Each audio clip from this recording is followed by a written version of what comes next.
Unacademy. Let's crack it. Very good evening to all of you, my dear students. Hello to all.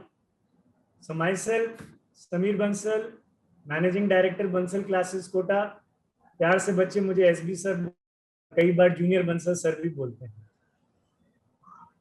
तो बच्चों, class में बहुत दिनों से बच्चे मेरे से एक रिक्वेस्ट कर रहे थे कि सर आपका मोटिवेशन हमें बार बार मिल ही जाता है क्लास में, और प्रैक्टिकली हर दिन ही बच्चों को मोटिवेट किसी ना किसी माध्यम से मैं करता ही हूँ। बट बच्चों का एक ये मानना था कि सर, कई बार बच्चे पूछते थे मेरे से कि सर ये कोटा की जो कोचिंग क्लासेस है कब से चालू हुई, और बंसल सर ने कब से पहले तो हमने सुना था बंसल सर अकेले ही पढ़ाते थे। बिल्कुल सही सुना है बच्चों, 81 से बंसल सर ने अकेले पढ़ाना चालू किया, और मैथ्स और फिजिक्स दोनों ही सर पढ़ाते गए टिल 91 तक मुझे याद है। हाँ, 91। और 95 में फिर एक इंस्टीट्यूट का शेप आया। 95 तक मुझे याद है कि सर अकेले मैथ्स फिजिक्स पढ़ाते थे। तो थोड़ा सा कट शॉर्ट कर रहा हूं और थोड़ा सा भूमिका बांध रहा हूं, क्यों अभी आपको पता लग जाएगा। एक्चुअली बच्चों की क्यूरियोसिटी थी कि सर एक कोटा में एक कोचिंग सिस्टम आया कब से।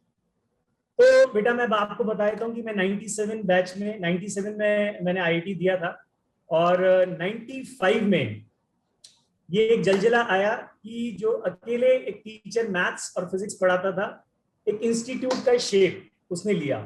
1 teacher maths, 1 teacher physics and 1 teacher chemistry. तो बच्चा कि सर आप तो हमें मोटिवेट करते ही रहते हैं, हम चाहते हैं कि उस समय का कोई आपका ही फ्रेंड जो इस वक्त बहुत सक्सेसफुल हो और आईटीएन हो, भी चाहते हैं कि कुछ हमें मोटिवेशन मिले। मैंने कहा यार, कह तो तुम सही रहे हो यार, बिल्कुल मिलना चाहिए सर। हमने जेई 2018-19 आपके इंटरव्यू तो बहुत सुने आपके, कि आप स्टूडेंट्स के इंटरव्यू लेते हो, कुछ बहुत पुराने स्टूडेंट्स को आप के लाइए ना अनअकैडमी के प्लेटफॉर्म पे। तो सबसे पहले तो मैं अनअकैडमी का धन्यवाद देना चाहता हूँ। थैंक्स टू अनअकैडमी, जिन्होंने मुझे ये मौका दिया आज कि मेरा ही बैचमेट, मेरा ही रूममेट कहूं। अभी आपको बहुत सारे किस्से कहानी आज बच्चों पता लगेंगे। तो I welcome on this platform mister Sandeep Kapila. तो बच्चों, अब संदीप कपिला के बारे में थोड़ा सा मैं बताऊंगा आप लोगों को। संदीप कपिला एक बहुत ही डाउन टू अर्थ पर्सन है, बहुत ही अच्छे ह्यूमन बीइंग है। तो Sandeep Kapila 97 all India rank 4 in JEE 97, and he has done his BTech from IIT Bombay in computer science and graduated from there in 2001. So am I right, Sandeep? Yes. BTech from IITB computer science. तो बच्चों, संदीप मेरा friend भी है, और हम लोगों ने room भी, मतलब एक साल मुझे याद है कि 11 से 12 में, Sandeep if I'm not wrong, कि आप 11th में आप शायद मम्मी डैडी के संग अपने रहे थे, बट 11 to 12 में अपन लोग साथ रहे थे। तो उसकी यादें भी बच्चों के संग साझा करेंगे अपन, तो वो यादें ही अनमोल यादें हैं। तो मैं तो थोड़ा सा आपको संदीप के बारे में बता रहा था कि संदीप ने ऑल इंडिया रैंक 4 हासिल करी जेई 97 में, अपना बीटेक कंप्लीट किया आईआईटी बॉम्बे से, और 2001 में ग्रेजुएट होने के बाद संदीप ने मैकेंजी ज्वाइन करी, I think somewhere in July, if I am correct Sandeep. हाँ, जुलाई 2001 में ज्वाइन करी, और शायद 2008 जनवरी तक मैकेंजी पे बहुत अच्छी पोस्ट पे रहे, बहुत अच्छी पोस्ट पे। एंड देन आई थिंक 2008 में संदीप आपने मैकेंजी लेफ्ट कर दिया था, और उसके बाद संदीप ने सेटअप किया स्वस्थ इंडिया फाउंडेशन, जिसके वो को फाउंडर भी हैं और सीईओ भी हैं। तो स्वस्थ इंडिया फाउंडेशन है क्या बच्चों, वो मैं चाहूंगा कि संदीप आपको बताए।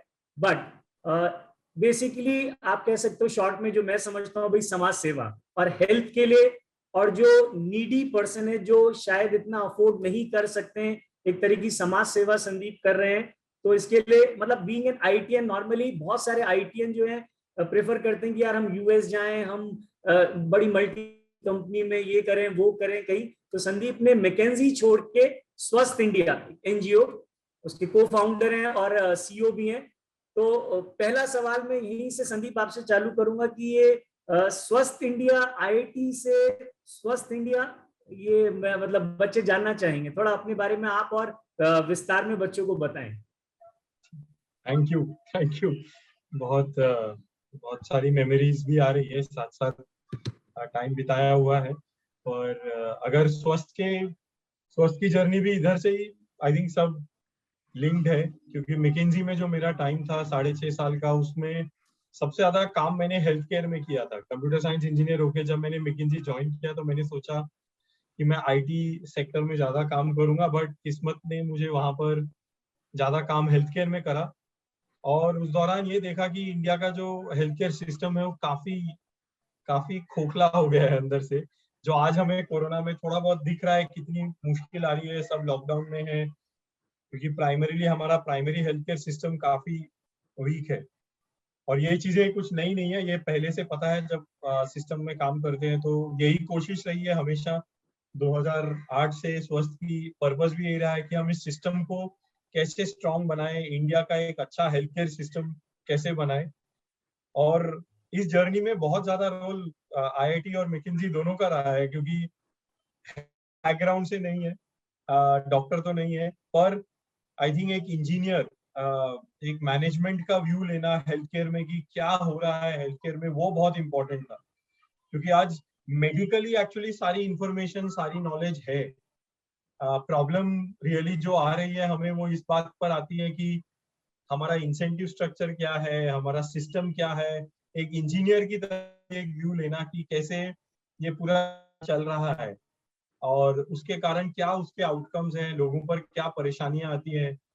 तो सबसे एक सिंपल फैक्ट यही है कि आज इंडिया में 20 में से एक आदमी हर साल गरीबी रेखा के ऊपर से नीचे चले जाता है, सिर्फ हेल्थ केयर के कारण। तो ये सबसे ज्यादा दुख की बात है कि सिर्फ हेल्थ केयर के कारण इतना होता है कि या तो उधार लेना पड़ता है या अपनी इनकम का सोर्स खोना पड़ता है, कुछ चीज गिरवी रखनी पड़ती है, कुछ चीजें बेचनी पड़ती है लोगों को। और उसके कारण 20 में से एक आदमी आज गरीबी रेखा के नीचे आ रहा है, जो गरीबी से निकल गया। तो इस चीज को ही प्रिवेंट करने कोशिश रही है। हमारी कोशिश हमेशा ये रही है कि हम नई नई चीजें करें, नए एक्सपेरिमेंट्स करें, एक इंजीनियर की तरह कि सिस्टम में कैसे नए करें, डेटा देखें, डेटा क्या बोल रहा है और उस हिसाब से अपना रास्ता जरूरत है तो चेंज करें और उससे इम्प्रूव कंटिन्यूअसली करते जाएं।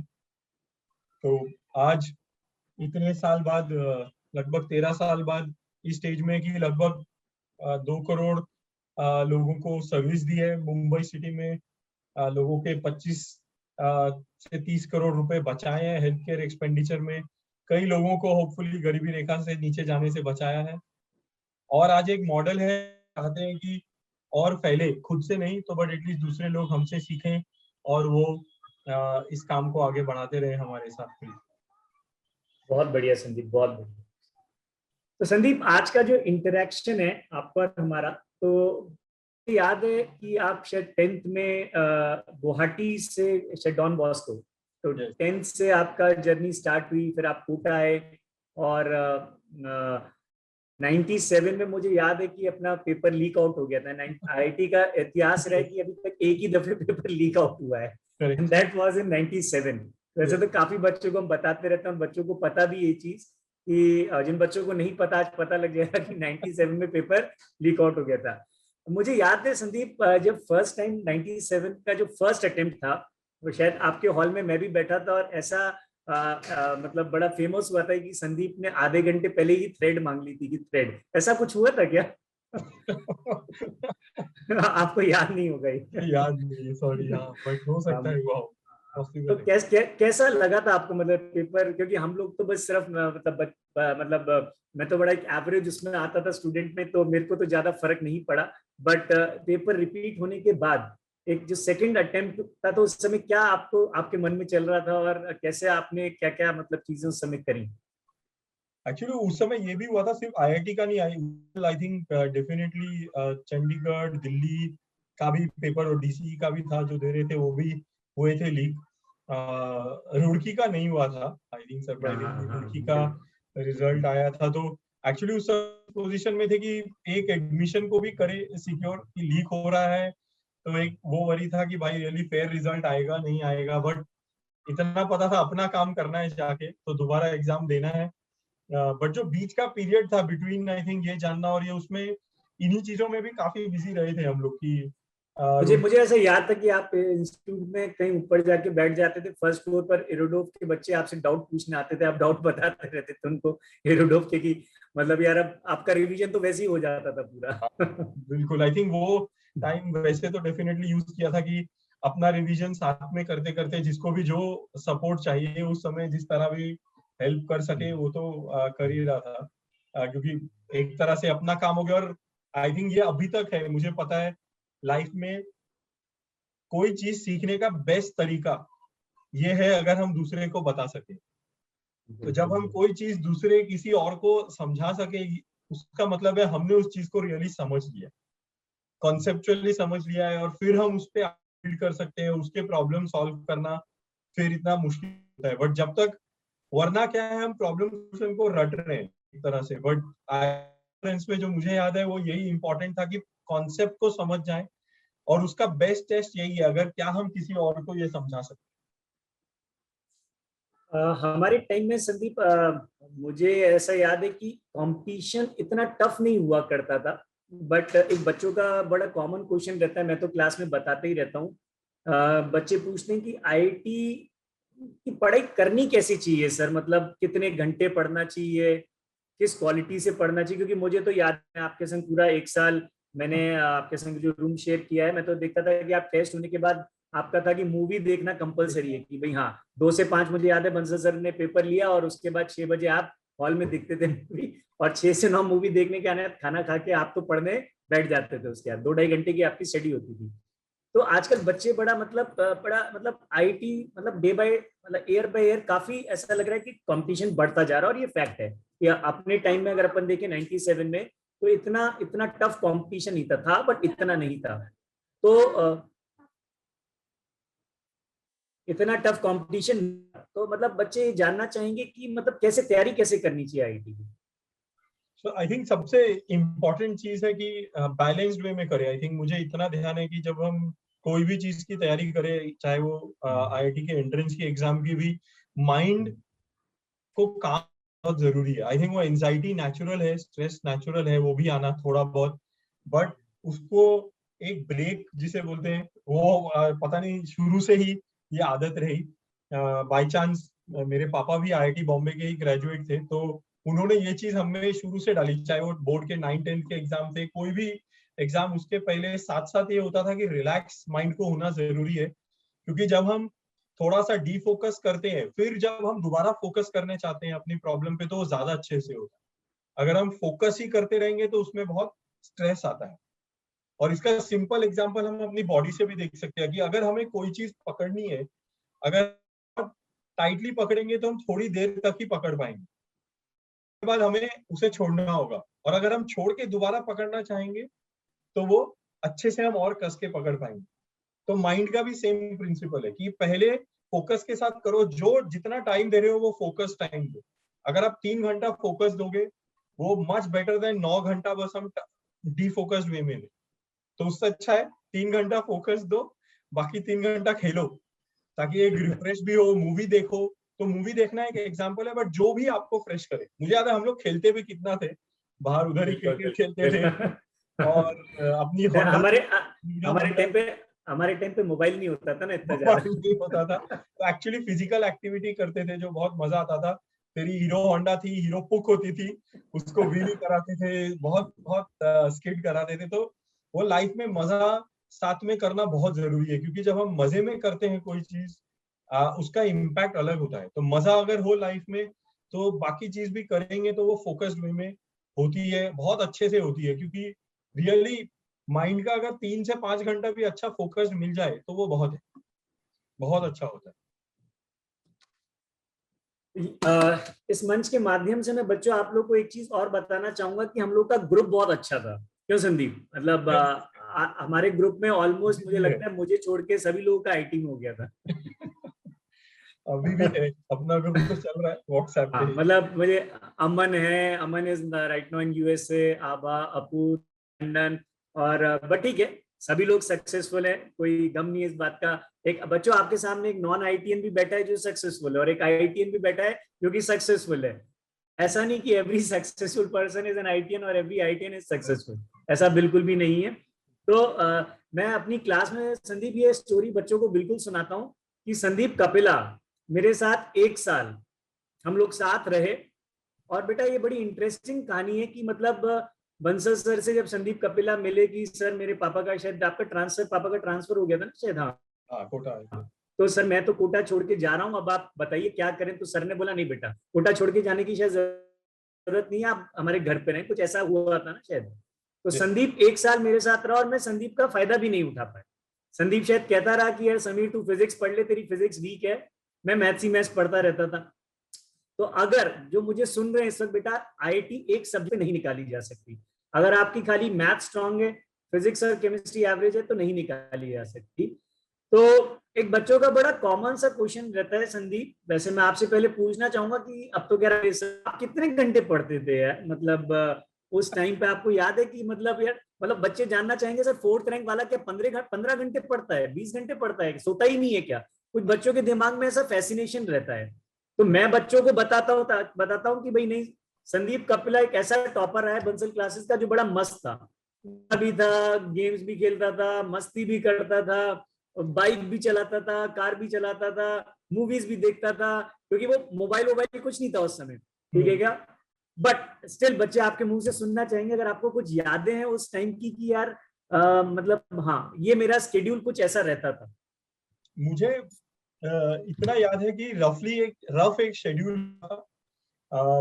बहुत ज्यादा मेरा ट्रस्ट आप बोलो बंसल सर पे था, एक तरह से बंसल क्लासेस के शेड्यूल पर था, क्योंकि मैं ये ट्रस्ट कर रहा था कि जो सिलेबस है वो एक सिस्टमैटिक वे में कवर हो रहा है। मुझे कोई जल्दी नहीं थी कि मुझे पहले करना है।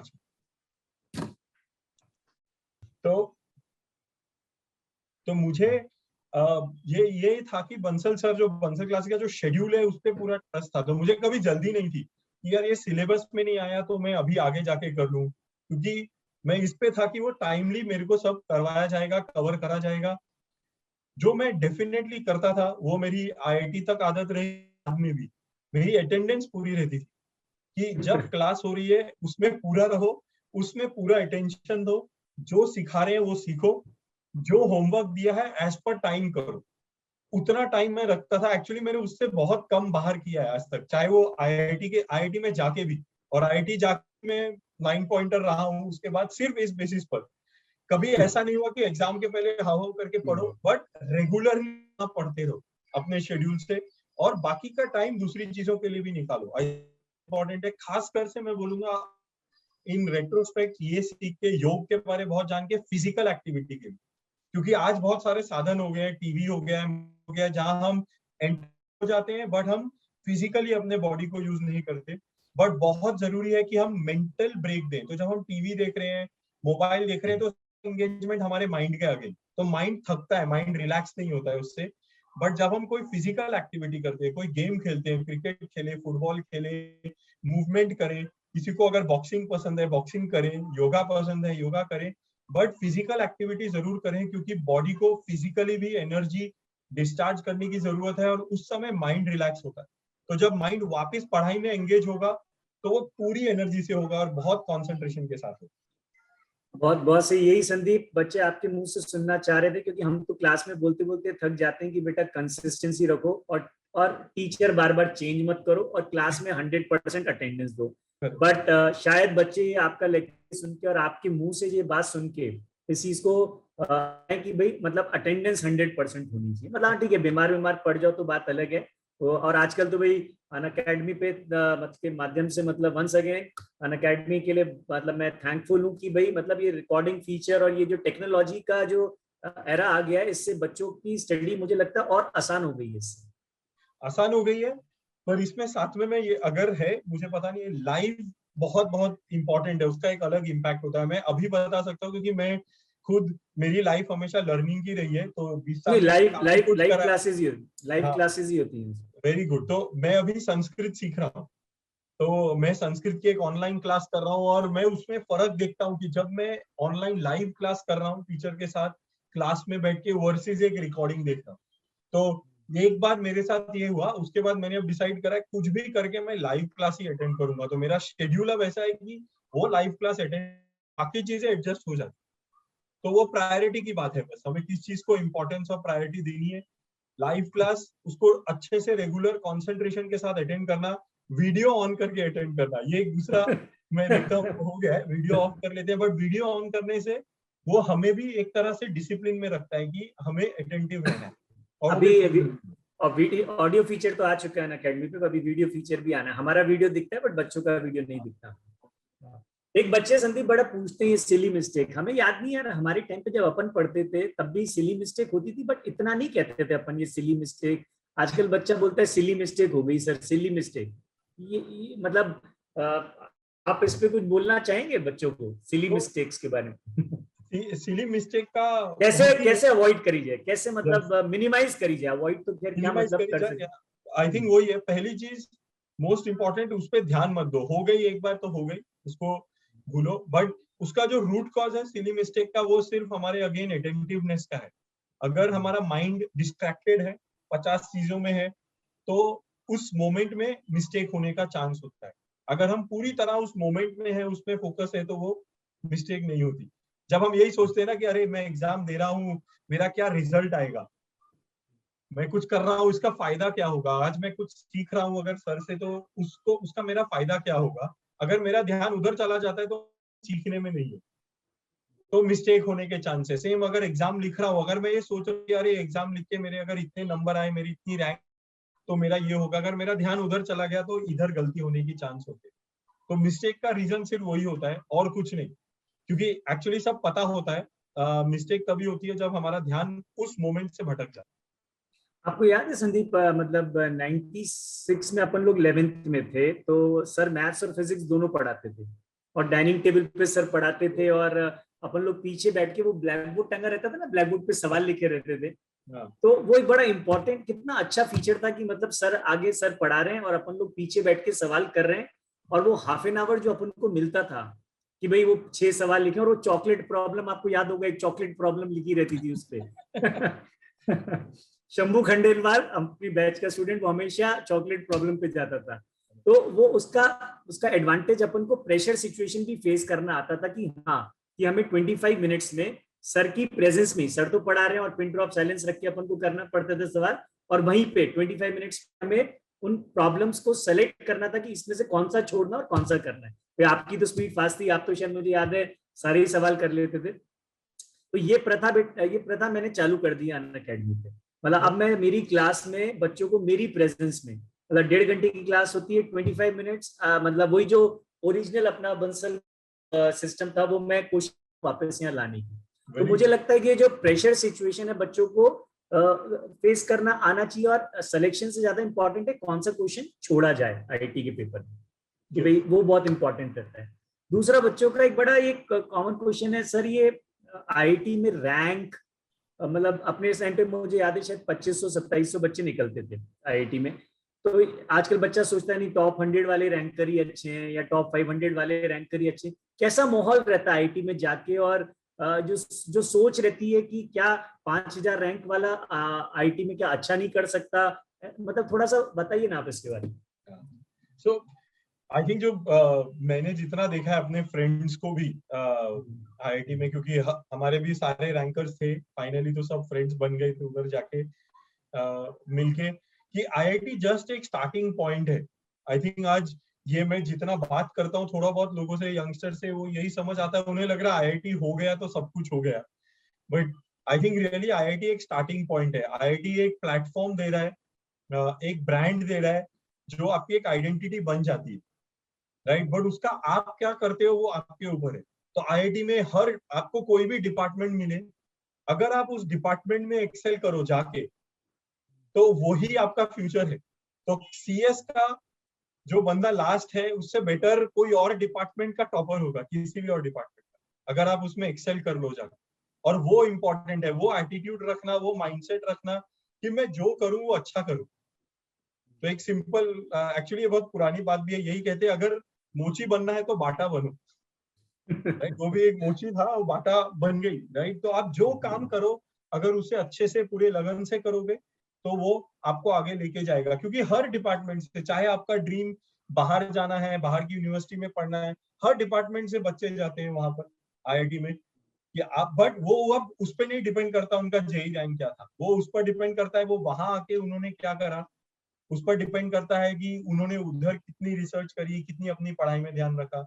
अगर किसी को मैनेजमेंट कंसल्टिंग, मैकिंजी, बीसीजी, इन सब में जाना है, इंडस्ट्री में जाना है, अगेन वो जो इंटरव्यू होता है, रिक्रूटमेंट होता है, वो सिर्फ आपकी आईआईटी की परफॉर्मेंस में होता है, और उसमें हर डिपार्टमेंट के लोग जा सकते हैं। तो बेसिकली आप क्या करना चाहते हो वो उस पर डिपेंड करता है। आईआईटी में तो लोग आके उसके बाद ड्रामेटिक्स भी करते हैं, आईआईटी में वो ऑप्शंस भी हैं, स्पोर्ट्स है, आर्ट्स है, यस, उसमें आपको पास होना है, फिर अगर आपका वो माइंडसेट है आप उसमें करके उसमें एक्सेल करो।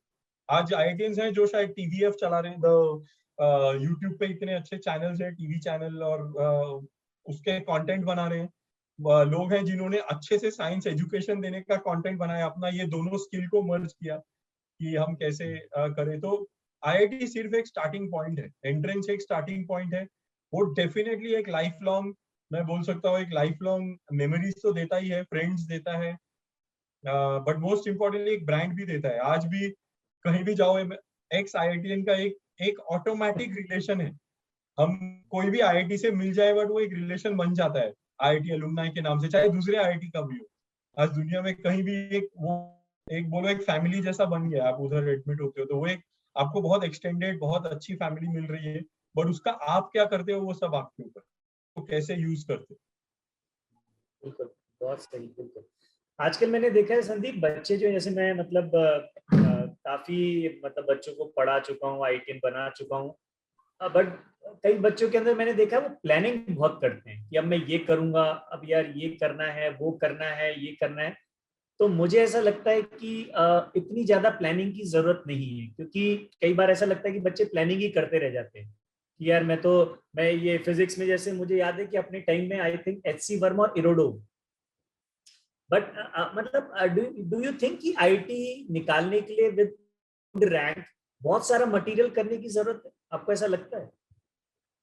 मेरे ख्याल से तो नहीं, अभी मुझे पता नहीं कितना कॉम्पिटिटिव और कितना आ रहा है, बट आईआईटीज का जो कॉन्सेप्ट है, एटलीस्ट जो प्रोफेसर्स की थिंकिंग भी है, और जो पेपर जैसे वो सेट करते हैं, वो चेक करना चाह रहे हैं आपको कंसेप्चुअली बात समझ आएगी नहीं है, और अगर कंसेप्चुअली समझ आ गई है उसको आप कैसे एक प्रॉब्लम में अप्लाई कर सकते हो कि नहीं कर सकते। इसीलिए कई बार प्रॉब्लम्स वो क्रिएटेड होती है, उनकी सोची हुई होती है, और वो किसी भी बुक से नहीं आएंगी। तो जो आप प्रैक्टिस कर रहे हो, यस बहुत अच्छा है, बट उतना ही टाइम कंसेप्ट समझने में आना चाहिए। तो कंसेप्ट अगर क्लियर है और थोड़ी प्रैक्टिस है, इनफ प्रैक्टिस है, तो वो मेरे ख्याल से तो क्लियर हो जाएगा। बट सिर्फ प्रैक्टिस करते रहेंगे तो खो जाने की, कंफ्यूज होने का चांस होता है, क्योंकि बहुत प्रैक्टिस की है, फिर लगता है इस क्वेश्चन में क्या करूं, क्योंकि कॉन्सेप्ट क्लियर नहीं है कि अप्लाई क्या करना। तो ये कॉम्बिनेशन थ्योरी और प्रैक्टिस का, कॉन्सेप्ट और प्रॉब्लम सॉल्विंग का बहुत जरूरी है, दोनों का। और उसमें फिर बहुत ज्यादा नहीं जरूरत है, इनफ क्लैरिटी है तो कर पाते। संदीप, बच्चों ने मेरे से पूछा था कि सर जब आपका संदीप सर के संग कुछ इंटरव्यू हो तो आप उनसे पूछिएगा कि उनको कोई बंसल सर जब उनको पढ़ाते थे कोई ऐसी बात याद है क्या जो वो आज भी याद रखते हैं। मैंने कहा चलो पूछूंगा संदीप से कि यार मुझे तो बहुत सारी बातें याद है जो मैं बताता रहता हूँ बच्चों को, किस्से कहानी क्लास में, और बड़ा मतलब every class is a fun class, बड़ा मजा आता है बच्चों के संग। बट क्या आपको कोई ऐसा इंसिडेंस याद है जो आप बच्चों के साथ शेयर करना चाहेंगे? तो आई थिंक बहुत सारे हैं, बट जो मेमोरी सबसे ज्यादा अच्छी ये है कि आई थिंक जो टेबल के अराउंड बैठ के सर के साथ पढ़ना, सर का जो अंदाज था, आई थिंक कुछ था ऑब्वियसली सर की बात में, एक बार उनकी कही हुई बात बैठ जाती थी। जिस तरह आई थिंक वो अभी भी, आई एम श्योर तुम भी यूज कर ही रहे होगे, वो उस चीज को इस तरह रिपीट करना और रिपीट करना कि वो बैठ जाए। आई थिंक वो कॉन्सेप्ट अभी तक मुझे आज भी पता है। अभी इंटरेस्टिंगली मैंने वापस IIT Bombay as a student join करने का डिसाइड किया, तो पीएचडी के लिए अप्लाई करा, तो उसका भी एंट्रेंस टेस्ट था, एक छोटा सा एंट्रेंस टेस्ट था फिजिक्स का। तो मैं वहीं पे वापस गया, स्टैटिक्स और डायनामिक्स जैसे सर ने पढ़ाया था, उस प्रॉब्लम को वैसे ही सॉल्व किया, पेंडुलम वाले को। तो वो बातें मुझे Okay. याद आ रही थी कि हार्मोनिक मोशन कैसा होता है, उसको क्या लगाना है, टेंशन कैसे, फोर्सेस को बैलेंस करना है, कि अगर कोई भी बॉडी है फोर्सेस इक्विलिब्रियम में होनी चाहिए। आई थिंक वो बात ऐसी बैठी हुई थी अभी तक कि वही प्रिंसिपल से वापस कर रहे थे, चाहे वो एमएससी लेवल था। मुझे याद है इवन आईआईटी के फर्स्ट 2 इयर्स में मेरा मैथ्स और फिजिक्स बहुत अच्छा गया था, मतलब मेरे ग्रेड्स उसमें एपी आते थे, यानी जो ए से भी बेटर थे, क्योंकि वो बैकग्राउंड इतना स्ट्रांग था कि जस्ट वो बात बैठी हुई थी और कुछ चीजें कॉन्सेप्ट इतने स्ट्रांगली बैठे हुए थे, उस जस्ट उसके कारण मैं लेक्चर्स अटेंड करता था और बेसिकली उसको अप्लाई करता था कंसिस्टेंटली। आई थिंक यही, सुनो अप्लाई करो, मेरे लिए तो वो हमेशा काम किया है। बच्चों, जैसा कि मैं आपको हर क्लास में जो बच्चे मेरे से पढ़ रहे हैं, कहीं ना कहीं मेरी क्लास में संदीप का नाम जिक्र होता ही है और मैं बहुत सारे इंसिडेंट सुनाता रहता हूं बच्चों को। तो आपको एक बात जरूर सीखनी चाहिए कि संदीप मतलब सीखने वाली बातें कि सिर्फ ये नहीं कि आप 10-10 12-12 घंटे सिर्फ पढ़ाई में ही डिवोट कर रहे हो। पढ़ाई भी करता था, बट पढ़ाई ही नहीं करता था, मस्ती भी करता, लेकिन फोन हमारे टाइम पे नहीं था। तो एक बड़ा डिस्ट्रैक्शन का वो बड़ा वो आ गया ना फोन, तो उससे एनर्जी ड्रेन होती है। तो मस्ती करने के बहुत सारे, हेल्थ जैसे कि आज टॉप प्रायोरिटी पे लेना ही चाहिए बच्चों को। तो बच्चों सीखो इन सब चीजों से, मतलब। और आज भी सोचो संदीप को वो फिजिक्स की बातें कितने साल हो गए, 97, मतलब आईटी से ग्रेजुएट हुए भी 2001 में ग्रेजुएट है, वो सारी बातें याद हैं। तो और मैं आपको बेटा ये बता दूं, संदीप की इंग्लिश बहुत स्ट्रांग है, बहुत स्ट्रांग, ठीक है क्या। और एक मुझे याद है संदीप, आप एक कविता बड़े मतलब मुझे कुछ कुछ याद आ रहा है, आप एक कविता बड़ी आप बहुत गुनगुनाते थे आप उस समय।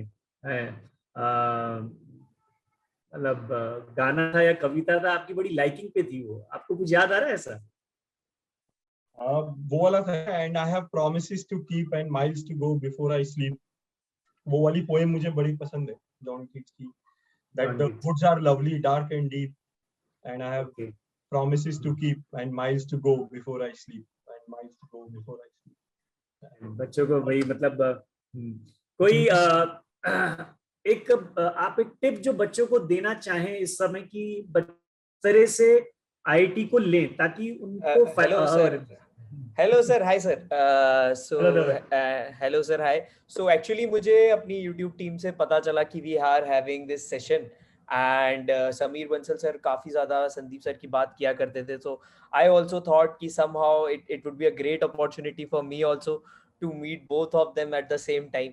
तो जब मैं ही छोटा सा एक सरप्राइज दे देता हूँ आप दोनों लोगों को।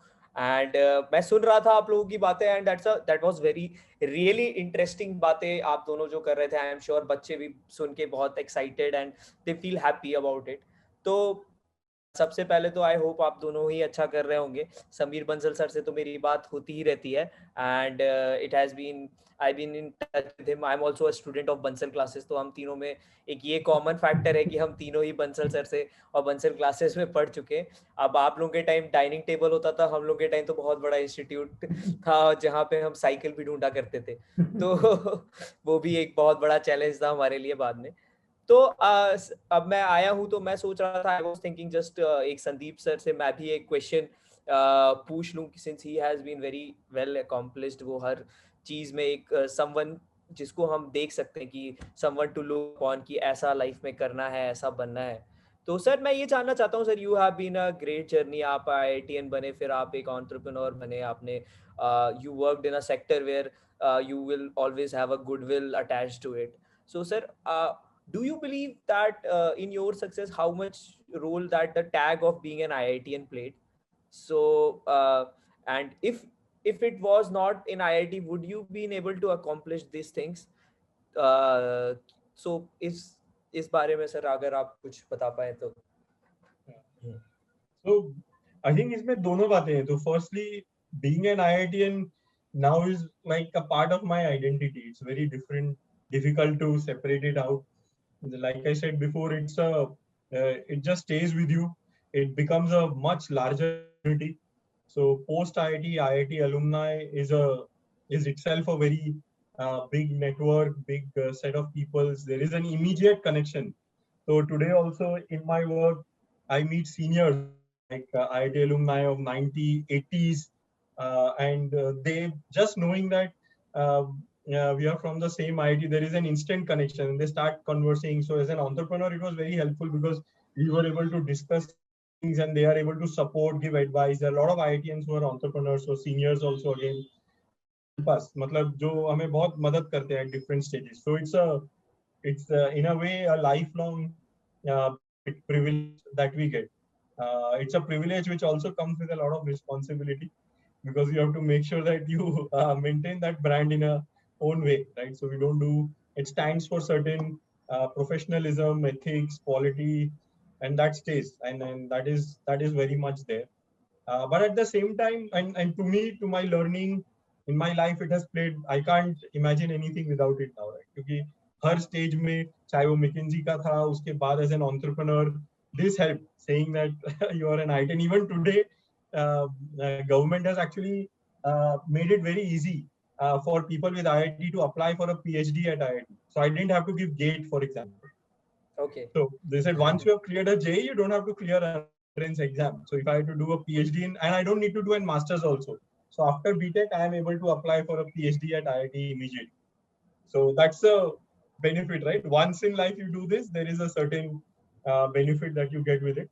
But beyond that, you have to do your hard work. So it doesn't stop. It doesn't stop कि IIT admission हो गया तो काम खत्म. As I said, life really begins from there.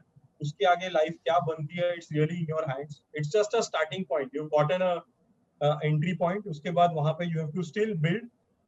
What is the way you do before, you can do afterwards. So अगर you are used to working and having fun, you will do the same in IIT. IIT has a lot of options, as I said. Sports चलते हैं उधर, arts भी बहुत चलता है, drama, everything. There's a whole set of things you can do.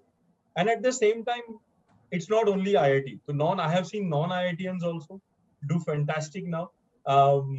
Particularly in the last 10 years, so there are so many other, both you can say career options in terms of great law schools, for example, coming up if people choose to do that. Yeah. Great social work. There is taste for example, in social work. Great stuff in even arts with Ashoka University and others, which are coming up in India, right? And even in commerce. So it's about really what you enjoy. So IIT is about science and engineering and technology. If you enjoy that, then IIT is the right place for you. If you don't, then better off actually doing some of these other things which you enjoy, because you will be successful in what you enjoy. Correct. And definitely, sir, अगर हमने Sameer Bansal sir एक example भी है यहाँ पे, मतलब he is someone, इनका interest है टीचिंग में, so he's excelling in that. मतलब I mean I think you have made a very good point in do what you love is certainly more important than getting an IIT tag or something जो आप आगे excel ना कर पाए. Exactly. Definitely, sir, very very nice and very beautiful session, I would say. तो सोच रहा था मैं moving forward, let me ask you guys one question, one word. I'll tell you about something and आप लोग उसके बारे में एक लाइन या एक वर्ड में जो भी आपके top of the head आता है, तो we can do that. I think बच्चों को, I mean they will be excited knowing that. And Sameer Bansal sir भी हमेशा क्लास में serious रहते हैं, तो थोड़ा मेरे ख्याल से उनका एक फनी साइड और आपका भी, मतलब जो भी मैंने आपके बारे में पढ़ा है एंड जो भी आपके बारे में देखा, you have been always been a good boy image and you have been the someone to look up to कि ये हाँ this is something we have to achieve. So मैं मतलब बच्चों को बताना चाहूंगा कि संदीप दिख रहे हैं ये ऐसे नहीं थे, मतलब जब हम मतलब 12th पर इवन IIT में भी, मतलब Sandeep used to be very handsome और अभी भी हैंडसम है, लेकिन कई बच्चों को लग रहा, बच्चों को शायद ऐसा लग रहा, बच्चों को ऐसा लग रहा होगा सर आप दोनों क्या सेम एज ग्रुप के? हाँ भाई हम सेम एज ग्रुप के। तो मतलब यहाँ से गए इसीलिए यहाँ पे कॉम्पेंसेट कर रहा हूँ ना, यहाँ से जल्दी से लेंगे। नहीं सर, मैं तो कह रहा हूँ कि डेफिनेटली काफी अच्छा लुक लग रहा है। एंड मैंने जो इंटरव्यूज वगैरह पुराने देखे उसमें ऑब्वियसली थोड़ी दाढ़ी आपकी छोटी देखी थी मैंने। एंड मैंने इसके साथ बहुत कुछ किया, फ्रेंच बियर्ड, नो मुस्टैच, सब कुछ ट्राई करा हुआ है और अवेलेबल है वो YouTube पे अलग-अलग ग्रुप में जाके अलग-अलग सेशंस। जी जी जी जी सर। तो ये छोटा सा गेम हम लोग खेलते हैं and I will tell a word और मतलब कुछ लाइन बोलूंगा, उस पे आप लोगों के दिमाग में जो भी आता है जस्ट आप बता दीजिएगा, ठीक है sir? So I will start with Sandeep sir. सबसे पहले तो स्वस्थ फाउंडेशन। तो उसके लिए हमारा मोटो मुझे याद आता है, स्वस्थ रहो मस्त रहो। That is definitely nice. So Sameer Bansal sir, student life. Student life, actually देखो मेरे को इसका बेस्ट जो आंसर लगता है स्टूडेंट लाइफ का, जैसे ठीक है, मतलब लर्निंग तो है ही कि भाई स्टूडेंट लाइफ में मतलब वो तो हमेशा चाहे स्टूडेंट लाइफ हो या कोई भी लाइफ हो, बट स्टूडेंट की लाइफ जो है मेरे ख्याल से चैलेंजिंग ज्यादा है। चैलेंजिंग, हर ओके हर नाइस। किसी की लाइफ वैसे चैलेंजिंग है, बट स्टूडेंट लाइफ मतलब काफी चैलेंजिंग है एज कम्पेयर टू आवर्स, मतलब जो हम लोग किए उससे ज्यादा। आई एम श्योर काफी होगा बच्चों को ये आंसर सुन के एंड वो दैट इज स्वीट सर। काश मैं अपने मम्मी पापा को भी ये सुनवा पाता उस समय। Okay so Sandeep sir, IITs. IITs, अब at one level great institution, and personally it's like home. Home. That is the nice word. So so next, Sameer Bansal sir, entrepreneurship in India. Entrepreneurship in India, मेरे ख्याल से संदीप इसका better reply दे पाएगा, क्योंकि मेरे ख्याल से स्वस्थ इंडिया बाकी सर ठीक है। We are Sandeep, pass to you, आप रिप्लाई करो इसका, तो फिर मैं बताऊंगा सोच के थोड़ा। मेरे लिए इट्स कि I think that's the only way to solve India's big problems, कि कोर प्रॉब्लम्स जो इंडिया की हैं वो रियली एंटरप्रेन्योर्स ही सॉल्व कर सकते हैं, क्योंकि उसके लिए बहुत इनोवेटिव, बहुत नई टाइप ऑफ थिंकिंग चाहिए, और वहाँ anybody can, engineers, IITians, I think you just need the will to do that, but वो आएंगे बड़े प्रॉब्लम एंटरप्रेन्योर्स। Okay understood. वैसे आप भी समीर सर, आप कुछ बोलना चाहेंगे, कुछ ऐड करना चाहेंगे इस पे? मेरे ख्याल से जो मैं बोलना चाहूँ इस पे, मतलब एक सोच बहुत इंपॉर्टेंट है किसी पर्सन की, जिसकी सोच पॉजिटिव डायरेक्शन में और जो डिसीजन फास्ट ले सकता है, वो ही मुझे लगता है कि इस पर्टिकुलर टर्म के लिए एलिजिबल होगा। एंड द लाइव एग्जांपल जो हमारे सामने रह चुके हैं स्वर्गीय श्री वी.के. बंसल सर, जो मतलब जब सोच लेते हैं कोई चीज, बस वो आगे बढ़ जाती है। तो सोच बहुत इंपॉर्टेंट है, एक पर्सन की माइंडसेट एक बहुत इंपॉर्टेंट है, और decision should not be revert back, मतलब जो डिसीजन ले लिया एक दफे उस पर आगे बढ़ जाए, तो वही इंसान मेरे ख्याल से एक इस राह पर होता है। जो ये करें, नहीं यार ये नहीं करता, ये कर लेते, नहीं यार ये भी कर लिया, अब ये कर लेते, तो वहाँ कहीं ना कहीं उसमें मुझे लगता है थोड़ा सा दिक्कत होती है। बिल्कुल सर। सो संदीप सर, आप पे आता हूँ मैं वापस। Health care in India. Health care in India, मुझे लगता है इट इज एवरीवन्स रिस्पॉन्सिबिलिटी। हम लोग की आदत बन गई है, चाहे उसे गवर्नमेंट पे डाल दें या डॉक्टर पे डाल दें, but health really her individual की पर्सनल रिस्पॉन्सिबिलिटी, अपनी हेल्थ का ध्यान रखना। सो health care India is everyone's responsibility. Okay, that is very nice answer, मतलब नाइस। सो समीर बंसल सर, आपके लिए नेक्स्ट अनअकैडमी। अनअकैडमी ये तो मेरे से पहले भी पूछा गया था, जब मैंने कौन सा भी एक इंटरव्यू दिया रिसेंटली अनअकैडमी पे ही, मैथ्स मैटर्स वाले उस पे जब चल रहा था। अनअकैडमी मेरे ख्याल से इस वक्त I can say the need of an hour. Need of an hour. Okay, sir. That's very nice to know. Sandeep sir, what would you say is the most overrated health practice? Most overrated health practice, दो आते हैं ध्यान में। एक है ये concept of super foods, आजकल चलता है ना कि बस ये एक चीज खा लो लाइफ बन जाएगी, ऐसे सुपर फूड्स बोलते हैं उन्हें आजकल। तो हेल्थ इंप्रूव हो जाएगी या आप बहुत अच्छे हो जाओगे, तो there is no such thing as there is no one superfood. It's just having a balanced, healthy diet. The other is which comes close to that I think is gymming. तो gymming को बहुत ज़्यादा value दिया है, overrated है मेरे हिसाब से. Just basic अपने स्पोर्ट्स खेलो, मूवमेंट करो, वो बहुत होता है. जिमिंग मुझे लगता है बहुत ज़्यादा over. Okay, so that is one advice I'll take from you. I'll not go gym. Do some physical movement. That is also fun. Okay, sir. Yeah.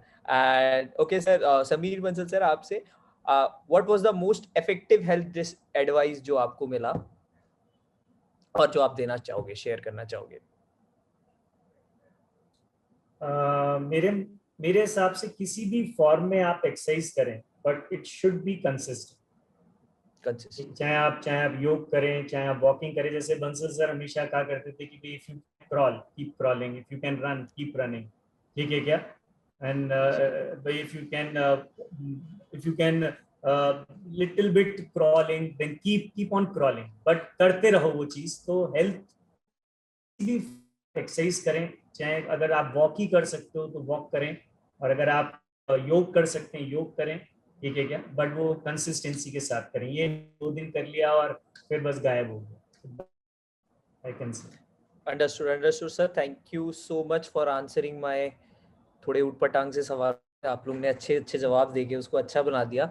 But thank you so much. And obviously moving forward, we are moving towards the end of the session. तो मैं आपसे obviously जब आप जैसे लोग यहाँ पे आ जाते हो तो हम एक चीज करते ही है कि एक स्टूडेंट के लिए आप क्या एडवाइस दोगे, क्योंकि मोस्ट ऑफ आवर ऑडियंस जो कि आ रही है, जो देख रही है, वो आपको एज ए स्टूडेंट है, either who are preparing to be like you और working hard to be like you. So आप Sandeep sir, at the end I would like to ask कि क्या एडवाइस आप आज के जो एस्पिरेंट्स हैं उनको देंगे, जो क्योंकि कोचिंग इंडस्ट्री बहुत चेंज हो चुकी है. And what would be your advice to the students who are preparing for IIT JEE right now? I think only one thing, that do whatever you do it with joy. वो सबसे important चीज है. Life में हम ultimately joy he ढूंढ रहे हैं, joy he चाहते हैं, सब कुछ उसी के अराउंड. बट वो आप इस मोमेंट में ले सकते हो अगर आप उसे जॉयफुली करो, और जॉयफुली करोगे तो रिजल्ट अपने आप जो अच्छा होगा. इसलिए जॉयफुली करो, उसको ढूंढो मत, करो उस समय करो. ये मेरी एडवाइस. दैट इज मतलब बहुत ही perfect advice. I think that is the best note on which we can end this video, and spread joy and do whatever you feel joy in, not only in exams or in life. Try to enjoy whatever, don't take stress and all those things, I guess. And thank you so much, Sameer, so much, Sandeep sir, and thank you Dhaval, and thank you Unacademy. मतलब मैं तो बहुत excitement था कि मतलब इतने सालों बाद संदीप से इस तरह का मेरा इंटरेक्शन जो हुआ. मतलब ठीक है, बच्चों के संग तो करती ही है ये सारी चीजें, बट एक फ्रेंड के साथ और वो पुरानी यादें जो ताजा हुई, तो मतलब thanks to Unacademy again. Thank you. Yes, thank you. Okay, thank you so much, and let's crack it.